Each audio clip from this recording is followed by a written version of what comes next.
nosso organismo depende de algumas variáveis do meio ambiente, algumas variáveis internas para funcionar. Então existem várias pistas, por exemplo, a luz, que acho que é a principal delas, que ajuda nosso organismo a se regular. Saber que horas é hora de acordar, qual é a hora de dormir, e isso ajuda a regular nossos hormônios, nossos comportamentos, enfim, a nossa homeostase, como o nosso organismo está funcionando.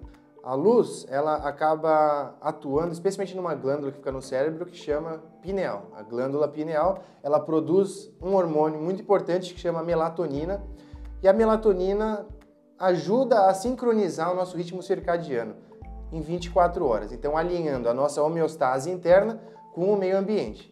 Então, a partir do momento em que o sol se põe e teoricamente a gente não tem exposição à luz, a glândula pineal começa a produzir esse hormônio que chama melatonina e nosso corpo começa a se preparar para dormir, começa a se preparar para entrar no momento de descanso. O que aconteceu?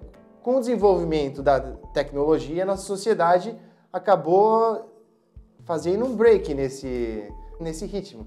Então, a partir de um momento em que o sol se punha e nós tínhamos escuridão e, portanto, um momento propício para descanso, a gente começou a ter subterfúgios como luz, televisão, internet, coisas que não só exigem nossa atenção e nos mantêm conectados o tempo inteiro, mas que ficam constantemente emitindo luz para os nossos olhos e acabam bloqueando a secreção desse importante hormônio que é a melatonina. Inclusive, esse é um dos estudos que vem sendo feito atualmente, mostrando que a luz desviada para o azul é que mais interfere nesse processo. Então, hoje em dia, os computadores, celulares e tablets costumam ter uma opção de diminuir a quantidade do espectro desviado para o azul, na tentativa de interferir menos com o ritmo circadiano de cada um de nós. Em termos de sono, acho que duas variáveis são bastante importantes e diferentes entre si. A primeira delas é o quanto uma pessoa precisa dormir. Então, tem pessoas que dormem 4 horas e se sentem muito bem, enquanto que tem alguns indivíduos que precisam de 10, 12 horas para se sentir bem com o próprio sono. E a segunda coisa é o momento do dia em que eu consigo dormir bem.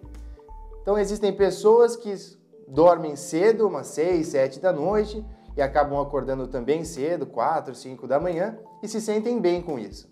Tem outras pessoas que não, precisam dormir lá para as 2, 3, 4 da manhã para conseguir dormir. Então, o que a gente vê? Essas pessoas podem dormir a mesma quantidade de horas, porém, uma pessoa precisa dormir cedo e outra precisa dormir tarde. A gente tem pessoas que dormem menos do que precisam, nesse caso é uma condição de privação de sono, e existem pessoas que não estão adequados no horário que vão dormir. E aí é um atraso de fase, que são duas coisas distintas. E que tenta-se tratar as duas condições de formas também distintas. Então, falando primeiro sobre privação de sono. Então, o que acontece é que essas pessoas iriam dormir num horário, não vão por conta de atribuições que ela tem na vida dela, mas acaba tendo que acordar cedo para poder trabalhar, por exemplo. E isso gera uma quantidade de horas extremamente reduzida para o que essa pessoa necessitaria para ficar bem consigo. A forma de se tratar a privação de sono, se é que pode se falar isso, é algo extremamente complexo, porque envolve mexer com a sua rotina de vida. Principais coisas para se reduzir a privação de sono é conseguir dormir mais. E como eu faço para dormir mais? Pelo que eu vejo da sociedade, normalmente a maior flexibilidade está na hora de dormir. Porque a hora de acordar é normalmente rígida pelo horário de trabalho, pelo horário de estudo. Então, o que eu acho que é importante é manter uma vida regrada e se manter sempre bem atento ao horário que você vai dormir. Então, tentar jantar num horário cedo e sempre o mesmo e criar uma rotina que lhe permita fazer as mesmas coisas tranquilas na hora da noite que te colocam para dormir. Tentar isolar os seus problemas de vida e coisas que precisam ser resolvidas para essa hora da noite. Outra coisa que tem que se ver em relação ao atraso de fase. O atraso de fase, ele inclusive é chamado de jet lag social. Mas existem algumas estratégias que acho que devem ser discutidas com um médico de sono que seja apto a lidar com essa situação. Mas as estratégias normalmente mesclam duas coisas. Você administrar um hormônio semelhante à melatonina para essa pessoa, para você tentar induzir o sono dela antes do que ela normalmente vai dormir.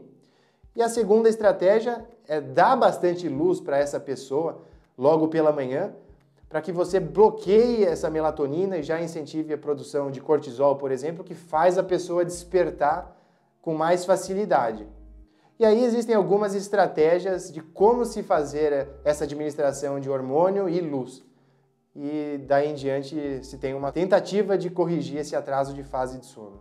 Se essa pessoa que tem um atraso de fase consegue lidar bem com isso na sua demanda de vida, então pode acordar mais tarde, pode dormir mais tarde, e isso não é um problema para ela, não precisa ser encarado como uma doença ou mesmo um problema. É simplesmente uma característica. E claro, isso ignorando qualquer outro distúrbio de sono que seja responsável por um sono menos eficiente e de menor qualidade, como por exemplo a apneia e a insônia, e esses assuntos vocês podem encontrar em outros tópicos do portal. Espero ter esclarecido um pouco das suas dúvidas. Até a próxima!